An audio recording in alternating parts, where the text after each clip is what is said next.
Good afternoon. Welcome in to the Inquirer podcast. It's Jeremy Werner. It's Joey Wagner. And Illinois football is 3-0 to start the season for the first time since 2011 as they take care of business and beat Central Michigan 30-9. Wasn't the cleanest game for Illinois. Wasn't the prettiest game for Illinois on a very hot day at Memorial Stadium. But here we are, Joey. Illinois 3 games into the year, and they're 3-0. We will dive into some lingering concerns about the run game, about maybe some issues you can think about defensively, but there's not many of them. We could talk about some of those nitpicky things, but Illinois is not 3-0 very often. Illinois does not go undefeated in the non-conference very often. Only 3 times since 2002 that has happened, twice in the last 3 years under Brett Bielema. So that's a pretty successful start to the season, Joey, even if it wasn't the prettiest day today, and even if there are some lingering concerns going into 2 very tough matchups in Big Ten play. Yeah, we've seen MAC teams come into Champaign and ruin a 3-0 non-conference start. You think Eastern Michigan, right? That's one that sticks in my mind because it was kind of set up for that team that year. So to get out of this 3-0, you have a good win over Kansas. That didn't age as well Friday night as it looked last Saturday, but you still beat a Power 4 team, a team that I think is still going to be a bowl-eligible team, right? Like that was still a good win, even if it wasn't the marquee banner win. Illinois football doesn't need those right now, right? We're not talking about strength of schedule. We're talking about pure numbers. So to get a win over Kansas, take care of business today against Eastern Michigan, you're halfway to a bowl game. That's the second comment, right, in our chats right now is you're halfway to a bowl game, and that's what we had kind of set this season as this is the bar. You got to get back to the postseason. You're midway through September. You're halfway there. And you've got games that you should be able to get there, right? And maybe they're not immediately coming up, Jeremy, but you have games on the schedule that should push you back to the postseason, and taking care of business in the non-conference is a heck of a way to start that off.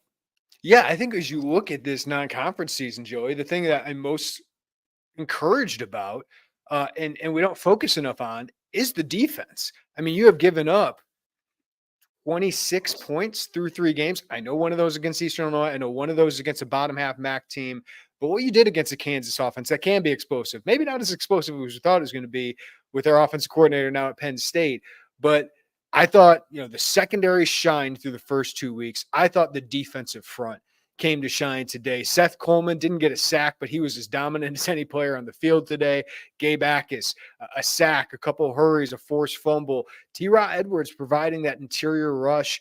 And then your boy Joe Barna gets in the game and gets a stop right away. I just thought, and Dennis Briggs got a sack too. I just thought seeing that defensive front when Central Michigan wasn't able to just kind of get rid of the ball quickly, seeing them be disruptive, I think this defense has gotten so much better. And I think this is a defense I can trust goes into Nebraska and gives you a chance, right? I don't feel like you're going to go in there and give up 40 points. Last year, that was a question mark. This year, coming into the year, we didn't know if Illinois could win games in the 20s or only score 30 points and win games. Like, this is a really encouraging start for the defense. We knew the secondary did it. Xavier Scott got another pick today. But to see that defensive line impose its will like we think they should, because that should be a strength now with Akis playing with his hand on the ground, with Seth Coleman being an NFL prospect, Dennis Briggs and T-Raw Edwards.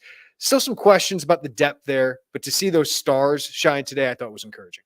Yeah, you're right. And this defense took a lot of help for 8 months, right? I mean, last season was really underwhelming. It was a huge question mark coming in. We thought Illinois was going to have to outgun people, right? We thought they were going to be high-scoring games.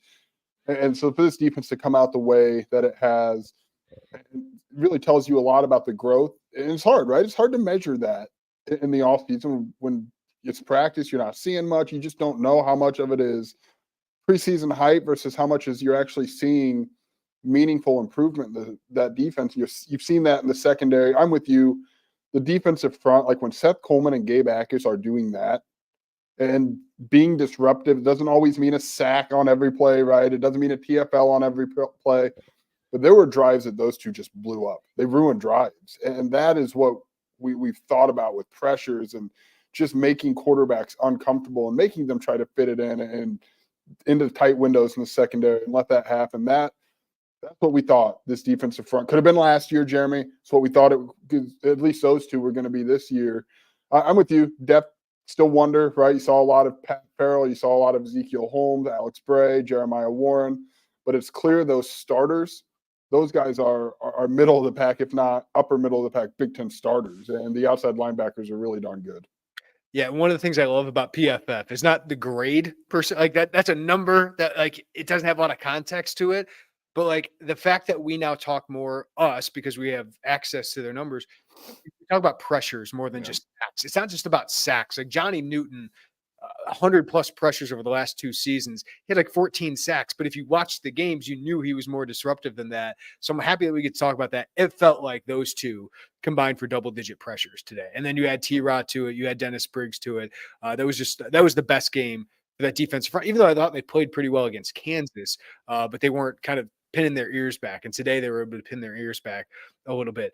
The other encouraging thing I think through 3 games, Joey, is your passing attack. This is the strength of your offense right now.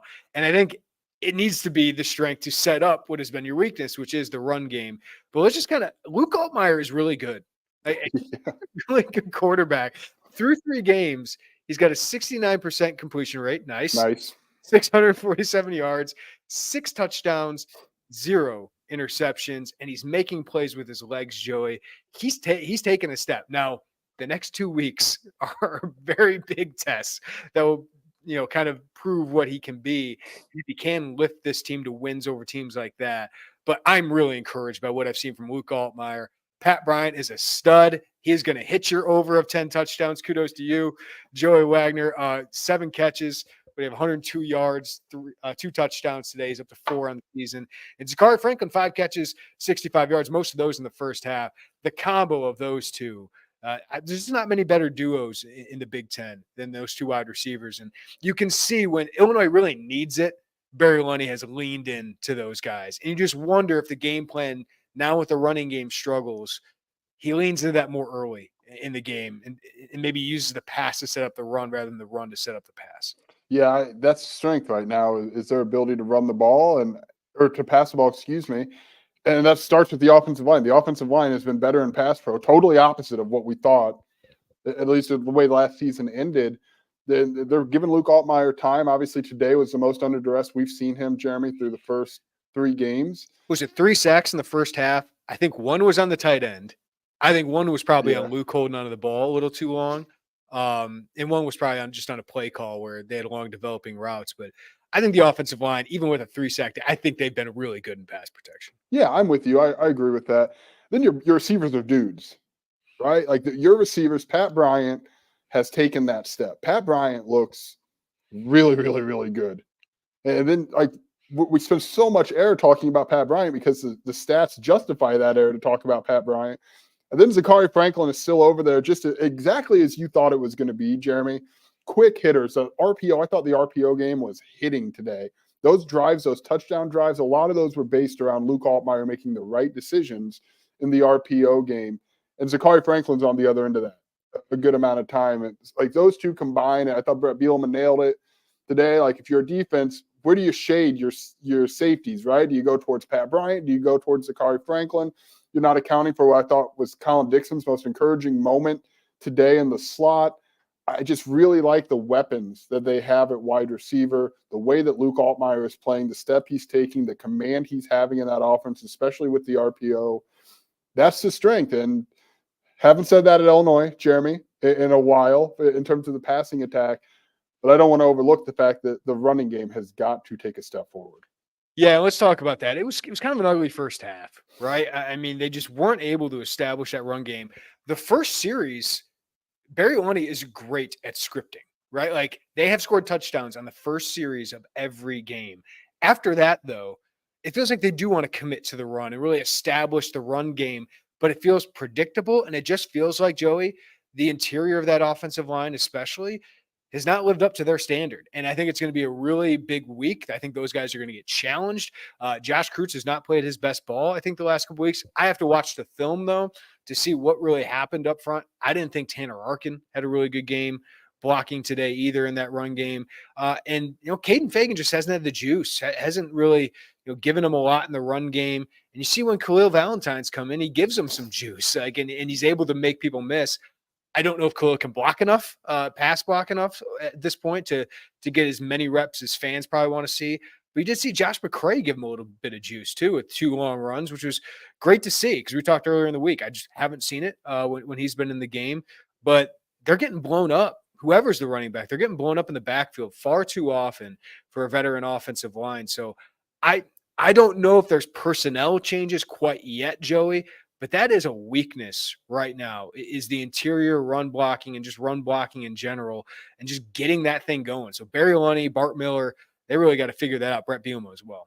Yeah, Brett Bielema said after the game, quote, I think we have to challenge that group overall. They have to take a step forward to get to where we want to be. They have to play better.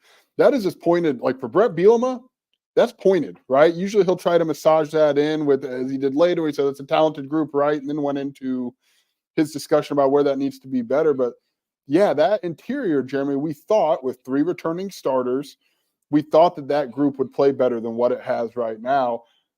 Luckily for Illinois, the tackles are playing at a very high level. Melvin Priestley had the penalty today, the unnecessary roughness that clearly frazzled Brett Bielema. I understand that. There's just too many pre-snap penalties, too, that you shouldn't see for a unit that has played as much college football, maybe not all together, but enough college football as those guys to have some of those pre-snap penalties that really, Jeremy, frankly, sank a couple drives that were promising with those penalties. And that's a problem when I think Illinois is taking a step forward talent-wise, but not enough to make the margins much wider in terms of getting wins and losses in the Big Ten. You've got to clean up those penalties. I'm assuming that's going to be hammered home all week. I don't know that you're going to see personnel changes yet. It's clear to me, come hell or high water, they want to get Brandon Henderson on the field.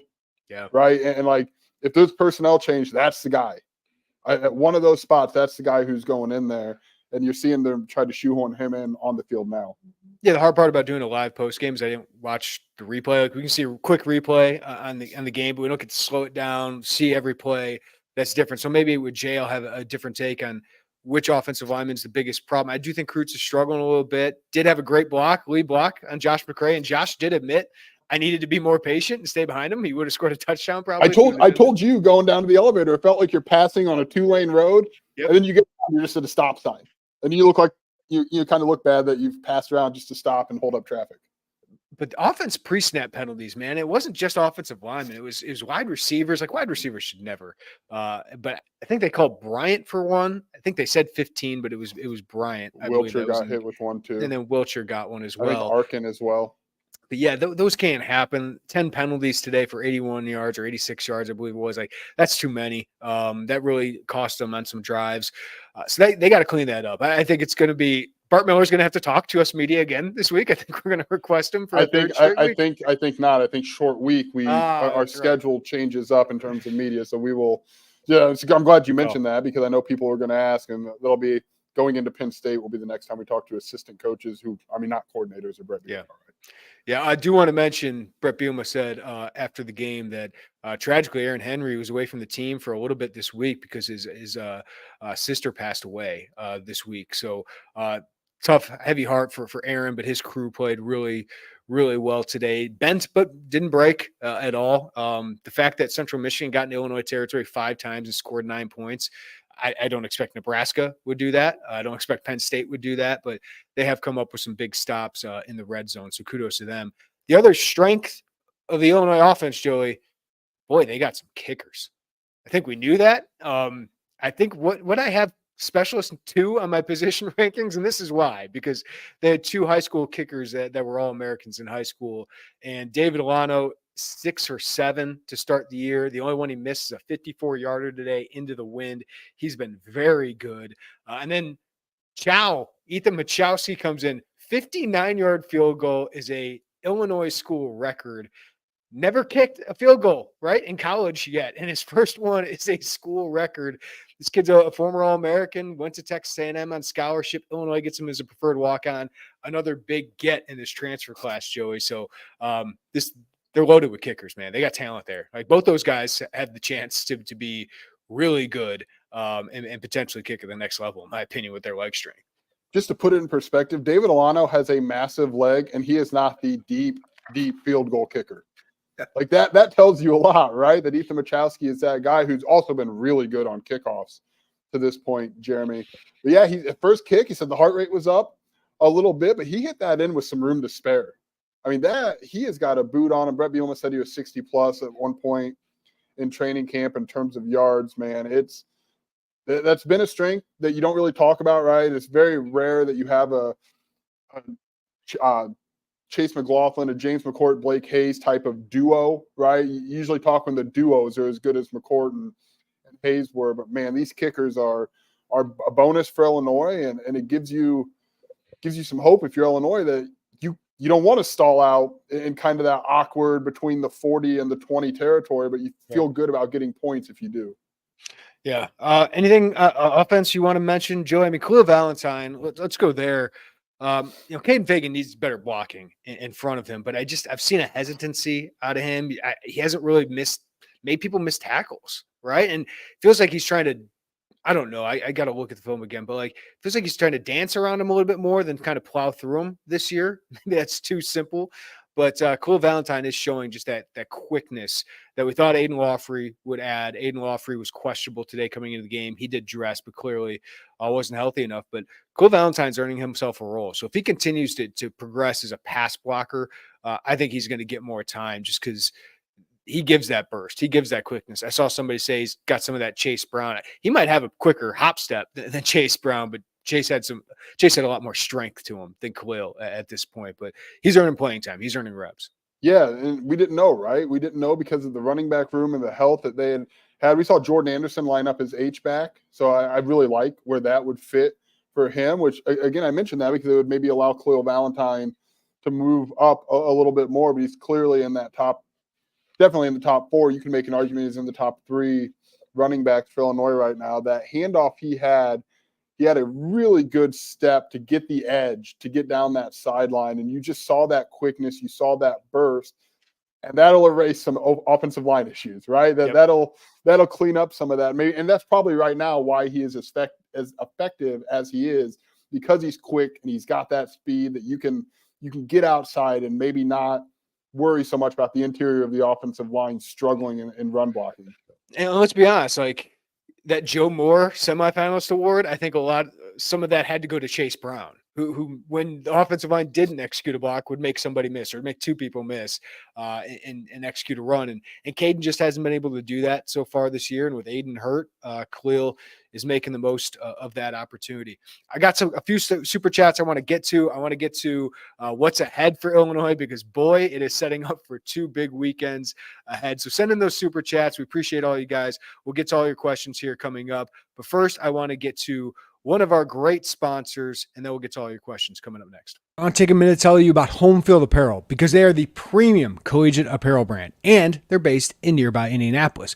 Home Field sent me a few shirts, and what I love about them is, of course, they have incredibly comfortable, well-fitting shirts, but they also have officially licensed apparel with vintage college designs. And they have more than 180 plus available colleges, including, yes, your Illinois Fighting Illini. They have great gear for the upcoming football season, so for the warm weather games, check out their Script Illini t-shirt, the Orange Ringer tee, the vintage Oski Wawa helmet, or for the fall chillier games, check out the Script Illini hoodie, the Flying Illini hoodie, the Flying Illini quarter zip, and if they're still available, you might want to check out homefieldapparel.com for this. Check out their Script Bomber jacket. It is awesome. Also, don't miss their Can't Miss Kickoff 2024 campaign. So Homefield is giving away these special football boxes, and these platinum VIP boxes include 3 never-before-seen items from your school that are not available anywhere else. They're curated so fans have new gear to wear all season long, suitable for all weather conditions. And these platinum boxes also include other exclusive items, including a new hat or ringer, a VIP koozie, and a 2024 Platinum Pass, which guarantees 20% off and early access to your school's football releases through the 2024 season. The football boxes are available on August 9th, so these will sell out quick, so go check them out. Go to homefieldapparel.com to check out their great selection of Illini gear and use code Illini24, that's all capitals, Illini24, for 15% off. That's Illini24 for 15% off at homefieldapparel.com. All right, Joe, we've got some super chats. Appreciate Def sending in a $9.99 super chat. Missed more than half the game to watch my kindergartner rake in coach pitch. Hey, go for it. Analytics, I've seen have only accounted for 16% of play calls based in RPO coming in today. How much happened today. I don't know if it was that much more than that. I don't have the analytics that tell us the RPO percentage, Joey, but Send us your sources. No, really, let us know where you're getting that information because we want it. True Media is pretty expensive, so I know they're pretty good with some of these analytics, but it's a little bit too expensive for us. It's just when they go to it, Luke is really good at it. And when you have two stud wide receivers, like Zakari just gets open, man. And then Pat's big physical. Those guys running slants, like you're going to find one of those guys is open, or the running back's going to have an opening, or Luke can keep it and run it. I don't think you have to run it all the time, Joey, but man, when they go to it, it just seems to work. That run today when he pulled and kept it, that was a huge play, and it obviously was like 3rd and 16. I think a penalty set Illinois back, and Luke Altmaier kept it and ran. I don't know that they did it a lot more today, Jeremy, but I thought the drives where they looked the best, the second half, the RPO game was a huge part of that, and it's why you thought Pat Bryant or Zakari Franklin could have a lot of catches. It's why Pat Bryant finds himself there. I think we talk about the deep ball, but right now that RPO game is hitting, and Luke Altmaier is in total command of the offense when he's doing that. And he's making the right decisions. And what's really 3-pronged, right? You can throw it, you can hand it off, or you can keep it himself. And keeping himself, there's always that first run, right? That it seems like the other team's like, oh, right, this guy can get out there and run. That's what you see Michigan so far. They have a quarterback problem. Illinois does not have a quarterback problem. Like Illinois quarterback is a strength of the team. And I know, again, way bigger tests come up. Nebraska's defense is really good. Penn State's defense is really, really talented. So he's got much bigger tests ahead, but I am so encouraged by what he has done so far. And then you have those two wide receivers. Can't you tell like Brett Bielema catches himself? Like he's like, we haven't had two wide receivers like this at Illinois. Well, you just had Isaiah Williams, an all Big Ten first team guy, and Casey Washington, an NFL draft pick. But Casey wasn't like, I keep mentioning this, but until the final 2 or 3 games, Casey Washington was not NFL draft pick. Casey Washington, like he just exploded when John Paddock came in the game. Like I think you have 2 all Big Ten receivers right now. They're both playing at that high of a level through 2 games. Let's give the stats because I kind of reminded myself. Pat Bryant, 15 catches, 235 yards, 4 touchdowns. Zakari Franklin, 16 catches, 193 yards. And the targets they're getting, like between them, 31 receptions, I think it's like 40 targets or 39 targets. Yeah, there's not a lot of drops in that conversation. I think what Brett Bielema means, Jeremy, and I'd follow up with him at some point with this. I think he means physically. They haven't had 2 perimeter receivers. Isaiah Williams obviously was so different in the slot with his quickness and shiftiness. We're talking about 2 down the field kind of jump ball, bigger receivers or big receivers who can box out cornerbacks. I think that's what he's talking about when he says he hasn't had 2 like this at Illinois, because obviously Isaiah Williams was Isaiah Williams, and Pat Bryant and Casey Washington, I thought last year were really good compliments off of that. But those are 2 guys who can change a game in a second, right? And they got a quarterback who will let them do that. And kudos to George McDonald, man. I mean, his development of Pat was really, really good. Of course, Barry brings in Zakari with their relationship, but I feel like you have more guys behind him. Like Malik Elsey could play for a lot of teams right now. And it's just he's got 2 really good players in front of him. And then Colin Dixon's making an impact. Like, he's blocking pretty well, and he had that explosive catch today. So I think having those guys, having a Canary that has that speed, they got wide receiver and quarterback is a real strength of this team right now. Let's shout out Colin Dixon real quick, because that play he showed his speed, right? He's obviously a bulkier kid who showed that speed, but he baited that second defender in to that Pat Bryant block, and that's what allowed him to get upfield. That was just a really crafty move to kind of fake that step and then cut back up and get around that defender who was caught in the wash. That was a really impressive play by a guy without a lot of college snaps under his belt. Yeah, and what I loved about him when they got him is he was kind of different than anything they had, because he was kind of this in-between guy, kind of like Zakari Franklin, in that he's 6'1", but he's got some strength to him. I mean, Colin's 210 pounds, more built like a running back, but then he's got speed. So he can kind of play inside, outside, and you saw his speed and his strength on that play. And Pat Bryant, man, that was a grown man touchdown, the second one, running through a couple guys. He was flexing on them then. Rick. Look at you kid. Flexing on them. Oh, Jeremy, you're so young, so vibrant. Yep, sure young. Look at that head of hair. Speaking of head of hair, what's up, Rick? $10. Fellow bald and beautiful guy. Ackus, special teams, 10 penalties, all stood out. They need this from Gabe Ackus and Seth Coleman Right. Moving forward, like you need these guys to be disruptive, but T-Ron Briggs have been good. I think the starting crew is good. We didn't see as much of Alec Bryant, it felt like, in the second half. Saw more Pat Farrell, more Alex Bray a little bit. So I'm interested to watch the film for that. But I feel good about those older guys. It's just the depth is my one concern there. Well, Brett Bielema mentioned after the game that they need to develop more depth at outside linebacker. Remember, I believe he said something very similar around this point a year ago. That depth, obviously, it's taken a hit with Trey Smith to Purdue, and you move Ezekiel Holmes to the defensive line. I think you're going to see more Joe Barna. I think you're going to see more Alec Bryant. They're right. Like, you can't have Seth Coleman, Gabe Akis playing that sheer number of snaps, especially when you're using Gabe Akis in multiple ways like that. You've got to be able to deploy a little bit more behind them. But those two were billed as the stars of this defense coming into the season. And I'm curious, I know Def had a super chat that I think kind of ties into this a little bit, Jeremy, with the bend don't break. I'm still trying to figure out Aaron Henry and the blitzing on blitzing and how he deploys that defensive front. Eastern Illinois, it was clear to me they were not interested in showing a lot, right? They kept that very basic. Kansas felt like kind of an anomaly because they were so worried about not blitzing, not pressuring a ton on Jalen Daniels and not letting him beat you with his legs. So today, with more of a drop back passer, you saw him send more, get after Joe Labus a little bit. So where's the real kind of Illinois defense? What's their philosophy here? And how much of it was don't show a lot versus Eastern, special game plan versus Daniels, and this? Like, I think Nebraska will tell us a lot about how they deploy that defensive front. Can I do it?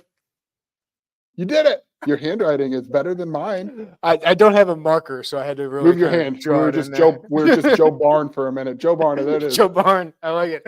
I'd like to see him against Nebraska. Right? If you do, you and me both, buddy. I know it's Eastern Illinois and it's Central Michigan, but he doesn't look out of place there, right? So if you need depth, that's kind of a guy I'd like to see a little bit more. And he's strong, right? Like, that plays, that strength will play. Even the games that he did, or the plays that he didn't have a tackle for a loss or a tackle, he moved humans on that defense or that offensive line, and like, that's going to play right now. Nebraska, it's different. You start getting into the Big Ten, but I want to see more of Joe Barna because I think your best bet is Gabe Akis, hand on the ground, and some combination of Barna and Bryant, their outside linebacker. You're right, though. Didn't feel like, I mean, they had 5 guys rushing a lot, right? But they're front defensive guys, but it hasn't felt like the blitz package has come out yet. But I'm interested to see, like, the Xavier Scott time blitz. I'm interested to see Dylan Rosiak delayed blitz, those kind of things. But when you got 5 defensive linemen usually rushing the ball, you need your guys to win some one-on-one battles. And Seth and Gabe were able to do that tonight. Let's talk a little bit about, Joey, the back end of the defense. Xavier Scott, 3rd interception in 2 games. It was a really good break on the ball. I thought that guy was coming open, and then, it's zone coverage, and Xavier Scott picks it up. I actually liked what I saw from Joe Labus mostly today. I thought he was tough. I thought he made some tough throws, but they took advantage of, after a 5 interception game, huge interception there in the red zone, and they just stalled out. Felt like the coverage was really good, and the defensive line just got after him. But we did see in the second half, Terrence Brooks for 2 drives at cornerback, Tyler Strain coming in at star, and we also saw Xavier Scott bounce out to cornerback. What'd you think of that? What'd you make of that? And is that maybe an opportunity for Terrence Brooks to get more playing time, and maybe Tyler Strain to play more in the star? Yeah, you felt like this has been on the way. Brett Bielema had on Monday, said a week ago, Terrence Brooks had his best practice. I've said it before, Jeremy, I'll say it again. I don't think it's coach speak with us. I do think truly that they want to see more practice consistency. Everything that goes around game prep, they want to see more consistency out of him. There's a couple drives defensively where you're right, he and Scott were boundaries, Tyler Strain in that star. I think that's how they envisioned it, right? But now, if you feel like you can get that consistency out of Terrence Brooks, if you feel like Tyler Strain can still give you what he had been giving you throughout the offseason, now you can mix and match, right? Because I still think Torrey Cox and Caleb Patterson have done enough to show that they deserve to be out on the football field. You should kind of have more options. This defense did not have options, Jeremy, a year ago. So it kind of feels like right now you're in more movies than I am. What's the hold? Like Braveheart. Yeah. There we go. That's where I'm feeling right now with Terrence Brooks. Like hold, but it's on the way. I truly think that he is going to have a big impact before this calendar turns to October. Listen, you got Dylan Raiola, you got Drew Aller, two of the better, more talented quarterbacks, at least talented quarterbacks in the Big Ten. So maybe we feel differently in a couple weeks, Joey. But it feels like you got depth in that secondary, which is not something you had last year. Like you feel like you can go to battle with Torrey Cox. You feel like Caleb Patterson can go in there and battle. But Terrence Brooks is the talented guy that I do think you're right. That's how they envisioned it. Xavier Scott, Terrence Brooks with Tyler Strain in the star. And they got to look at that today. And I thought it was pretty good. And now you probably get to see a little bit more of it next week. So I don't know if it's an immediate switch that, Terrence Brooks is a starter. I don't think that's going to be the case. But I think he probably because Caleb Patterson and Torrey Cox have earned enough to not just get thrown to the bench just because this guy is maybe figured it out in terms of game week prep. Right, but just like Khalil Valentine, like I don't think next week, guys, Khalil Valentine's gonna be the starter, but he earned more reps, just like Caden Fagan last year, mid-year started to earn more reps. There's another injury in front of him. Now he's the starter. Like I think it's a buildup for some of those guys, and I'm interested to see. It's great that you can have a rotation though, right? Like that you can rotate those guys. Like on a hot day like today, it's nice that you could go to that. You'd like to have that a little bit more on the defensive line and outside linebacker for sure, and maybe even linebacker. There's a big moment today, by the way, when Dylan Rosiak got that targeting overturned, because if they lose him, we would have seen a lot of James Krutz, which maybe would have been a good thing to get a lot of reps. He had a club on his hand, James Krutz. But yeah, like Dylan Rosiak barely comes off the field. So that front doesn't – I feel like the secondary is the deep part of this defense right now. Well, I wanted to bring that up to you because obviously there was no depth last year, and really your starters left a lot to be desired last year. Even in 2022, though, Jeremy, think back. Late in the season, it was inexperienced Tyler Strain, inexperienced Xavier Scott. Like you had freshmen who were talented or redshirt freshmen who were talented, but how much depth did you feel like they had in 2022? Right? Like I feel like you're seeing the shell of having more depth, more experienced depth now. Let's go back. But the top end talent obviously is what it was in 22, right? Like Tyler Strain was thrown in and struggled a little bit early. Was pretty good towards the end of the year once Taz Nicholson had that injury. But then Xavier Scott got thrown to the wolves against Michigan and struggled, right? Like, so, yeah, they were relying on freshmen. If Terrence Brooks or Torrey Cox or Caleb Patterson, like if that's one of those guys, your third or fourth corner, you're in a lot better spot. And I thought the safeties were really good today. Miles Scott had a couple pass breakups that were really good. I thought Matthew Bailey was really good against the run today. So another strong performance by the secondary as well. So, all right, Joey, let's focus a little bit. I'll get to some of the more questions before we get out of here. But you could have a top 25 battle at Nebraska. Illinois, do they get into the rankings? We were talking about that with some of the guys at Illinois in the sports information department. You know, Boston College loses at Missouri. Should you penalize them that much at number 24 for losing at a top 10 team? Maybe not, but that's kind of how it works. So maybe you get in there. I think UNLV might have a chance to get into the rankings. Do they jump Illinois after beating Kansas and beating Houston? You definitely got a chance, but it's a huge opportunity for Illinois, right? Like, I think you look at the next two games. If you can steal one of these next two games on the road, the expectations for Illinois the rest of the season go way up. Like, right? Like, I think they've done their job to where now it's like the floor of this team looks like they're going to make a bowl game. Like, maybe something goes wrong. Maybe they have an injury that changes that. But they've set a very high floor where I expect a bowl game. And if they win 4 out of their last 9, that's a heck of a season for Illinois. But if you steal one of these next two, I think then we're starting to think like, man, this team could be really interesting in the Big Ten the rest of the way. Yeah, I'm with you. Let's talk about the ranking real quick because UNLV, Illinois, Boston College are all going to be kind of in that neighborhood, right? We'll see what NIU. I think NIU might be off this week. I'm not seeing them on the top 25, Jeremy.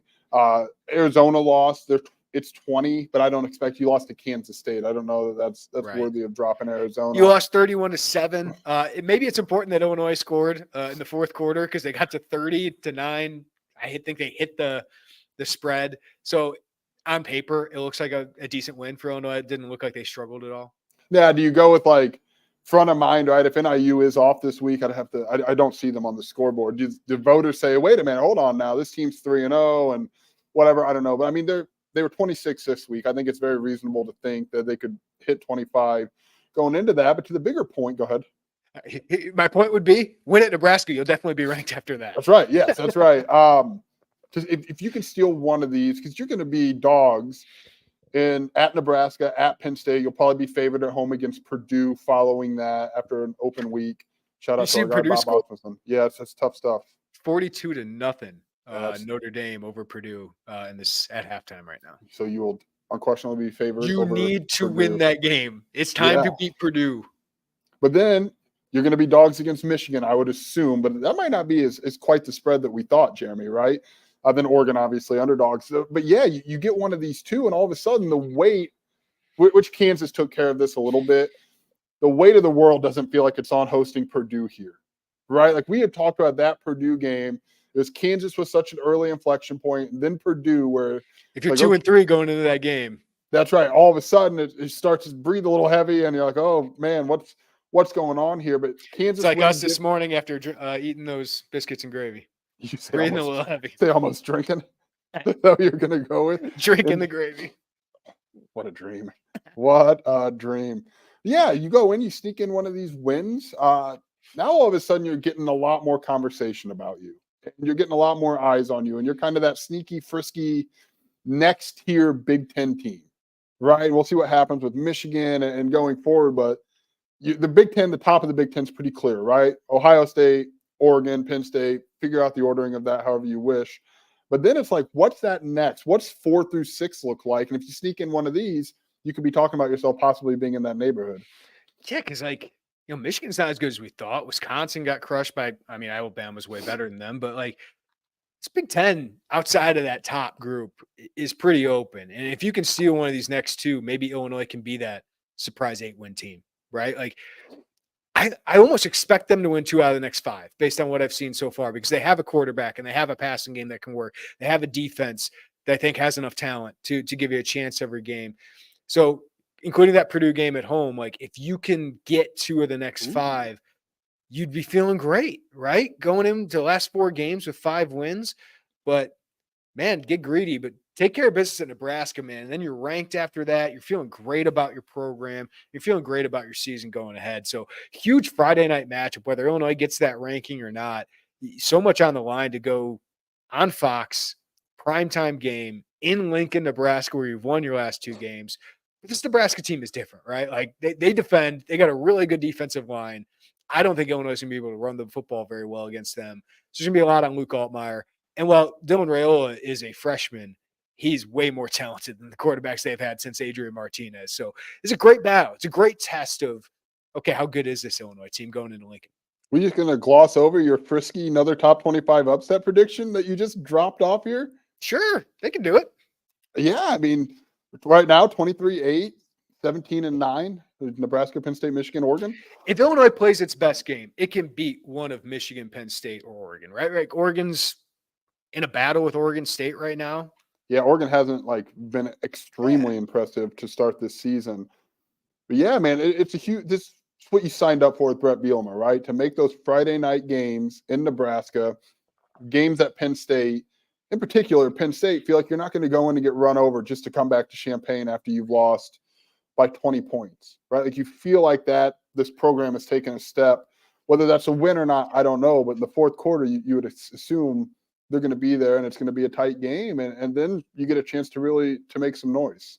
Yeah, Brett Bielema has gotten the program to a point that, you win 30-9 against Central Michigan. And first thing people want to talk about is the run game, right? Yeah. It's I get the step in the right direction. So you see some of the recruits that are here in attendance today. Max Suter out of Dunlap, a 4-star prospect in 2026. And I'll throw it out there. Reported earlier today, Illinois had Donovan Starr, an Auburn commit, 4-star prospect on campus for an official visit today. He's from Bloomington Normal, moved to Tennessee. You're getting those guys on campus, and you're getting good crowds, more than 50,000 here today. Didn't stay for a while, and I get it. It was hot, man. It was really hot today, but that's huge. So if you can find a way to get one of these wins and come back against Purdue, and it's almost a month from today is the next home game, and you'd have a great crowd. Might have a chance at a sellout if you're 4-1 at that point, or if you want to get greedy 5-0. I'm not going to go there quite yet, though. Do you hate heat or frost more, Jeremy? Scott Frost? Heat. I do not do well in the heat. No, cold is better than heat to me, by far. Unless I'm at a beach or in a pool. I can deal with that. But if I'm sitting on that turf, that turf, That turf heats up like it was 90 degrees today, and it felt like it was 110 down there. I wish I hated something like Jeremy Werner hates the heat, man. Really let it fly here. That's okay. Yeah. I don't even know what we were talking about at this point. All right, let's get to some of these questions real quick, and then we'll get out of here. Mark, full out air raid with Valentine in the backfield in the future. Pass blocking seems pretty good. Run blocking, not so much. NFL quality receivers. Let's give him the ball even more. I mean, at some point this season, I think your best offense can be 3 wide receivers, including Valentine in the backfield, but he's got to be able to block. Right? Like it's something we don't think about a lot. It's something freshmen usually struggle with. Heck, Jace Brown really wasn't a serviceable or solid blocker until he was a junior. Think back to So Reggie Corbin in yeah, 18-19, struggled with that. And Caden Fagan's good at it. Like very Caden Fagan, outside of just being huge, he's good at pass blocking. You really, really notice it with him. he's a good receiver too. And I think Khalil can be, but Josh McCray's a good blocker too. I think that's why he was in the game a little bit more today, and he's a good pass catcher as well. Fedigator, Valentine's going to be great. He's doing Chase Brown type cuts out there. He's a 4-star prospect, man. Like these guys got a little different. It's why some of the rankings matter, Joey. Like you can find some guys, but a lot of the 4 stars, they just have that verified speed, verified quickness, those things that are just athletic traits that you can see on paper, right? And Khalil Valentine's one of those guys. Yeah, I've said it. I said it when we talked on Thursday. I keep thinking what his role would be, or what his physically how he would develop had he been one of those January guys. Because I do feel like we would be talking about him a lot more because there would be another few months of physical development. But that speed and quickness plays, man, and like you notice it in a hurry. Chase, how are we feeling about having a 1,000-yard rusher now? It would be the 3rd time ever in 15 years, with 2 of those being in his first in his 4 years here.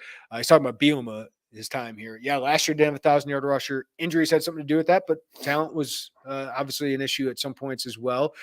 But yeah, I mean, I'm just surprised Caden Fagan didn't have a better day today. I think the offensive line had a lot to do with that, and they got to fix that. It's the biggest concern heading into Big Ten play. I keep saying it, but this is a different Nebraska. That defensive line dominated Illinois last year, and most of those guys are back. That Noah Hutmaker, who looks like a freaking van, like Hunter Whiteneck in the middle, and Ty Robinson's back. He's huge. Like Matt Rule's done a really good job of developing and probably adding some defensive linemen. So while Penn State, Abdul Carter might be the best player Illinois plays all year, to be honest with you, like just NFL talent. That Nebraska offense or defensive line is really tough. So I do think you're going to have to kind of lean into your passing game, maybe to open up the run game, Joey. Is there a bigger storyline for you going into Nebraska than the running game right now? It's just the offense, right? Like it's I'm interested to see Dylan Raiola, of course, because he's such an intriguing talent, potential NFL guy. But yeah, I don't know if I'm going to just run at them though, right? Like you got to find a way to get the run game going. But I'm really interested to see what Lunny's game plan is for them, because coming into today, Nebraska was allowing. Now they played Colorado that doesn't run the ball, but they were allowing fewer than 2 yards a carry. Like so, their defensive line is legit. So. Yeah, I think that's got to be the message. Is the challenge is, hey, we need to run well. Maybe it's not 180 yards, but we need to run for 100+ yards against this good team, because we're going to see a lot of this in the Big Ten. Yeah, I'm with you. And I get your message. If you're Brett Bielema, you're challenging your offensive line. You told us as much today. Your message is they haven't seen, well, I'm assuming, I don't know if he'll say this, but they haven't seen a physical front like we want to be, right? And you're going to lean into that, and you're going to try to gas your guys up while challenging them to go be physical with Nebraska and go kind of hit them in the mouth in a way that maybe they haven't been hit through the first 3 games of the season. Will it work? I have no earthly idea, but I have to imagine that's going to be kind of the thesis of what he says to them. And I wonder if the challenge is, Joey, that if you guys can't do it, we're going to make a change. Like the tackles are safe, right? But like on that interior, if you guys don't have it, we're going to have to consider making a change and finding out if somebody else can really help us, whether that's putting Brandon Henderson in at guard or center, or is it putting Hunter Whiteneck in the actual van? Can he move people? Like, I think that's the case. Like if you do struggle against Nebraska on the interior of the line, like, and to be honest with you, I expect it. That might be the breaking point where it's like Bart Miller's got to make a move. Yeah, but I would say noticeably today, they had rotated prior to today. They rotated against Kansas, and noticeably we didn't see that rotation at the guard spots today. And I was looking for it on every drive because it felt like it's okay. This would make sense for this to happen now. So That's what that was an interesting wrinkle to me because I thought for sure, given the way that interior was stalling out, that maybe they would throw a Brandon Henderson in there at one of those guard spots, and they did not. So what's that challenge look like this week? Let's talk about number 94, Brandon Henderson, though. Cleat said Henderson wearing 94 is really funny. When I learned this was the same staff as Wisconsin, the same referees as Wisconsin. Brett Bielema may have held up a sign when he walked into the press conference, like, it's the same refs. It's the same refs. It did sound like there may have been a little early animosity there. He said, once we got over that, Brett Bielema was pissed last year, right? And I do feel like the 94, I mean, obviously I like Brandon Henderson there and mowing over people. That felt like he was just staring into the soul of that officiating staff. Do you think he was just like right here on them? Just like right in their face? I cannot wait for that to get screenshotted. Yeah, it was interesting. They want to get him on the field. I don't know if I loved it because it felt like they were always getting some procedure penalty when that was in, and not like on three Brandon. times. Yeah, I know. It's like 3 times. I'm like, what do they want to do here? I was hoping for a Brandon Henderson touchdown pass.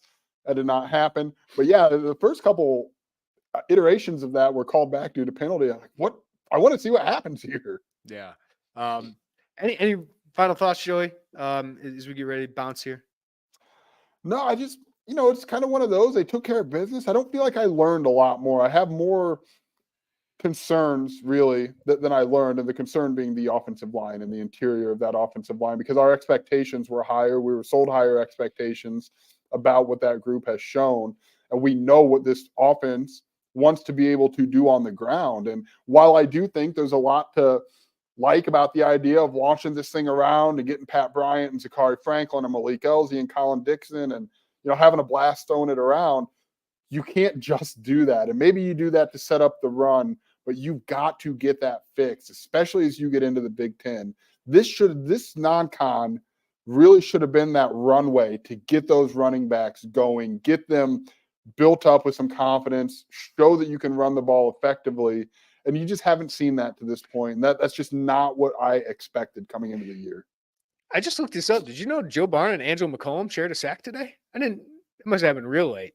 Do the sign. Sorry. All right. At least it's not upside down. We live and we learn. You're new here.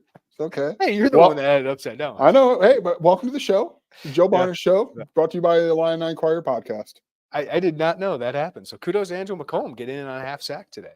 I think we did learn, like, I do want to repeat it. Like, I think we learned Luke Altmaier can control a game. Like, I just think I feel really confident with the ball in his hands. And then I feel like your defense is a capable, strong defense. So I think they're doing really well. But yeah, the offensive line, huge concern going into the 2 opponents you have. But that's what's fun. We learned a lot about them against Kansas, I thought, and I still think that's a good win because it got you to 2-0. You beat a Power 4 opponent. UNLV is a really good Group of 5 opponent, by the way.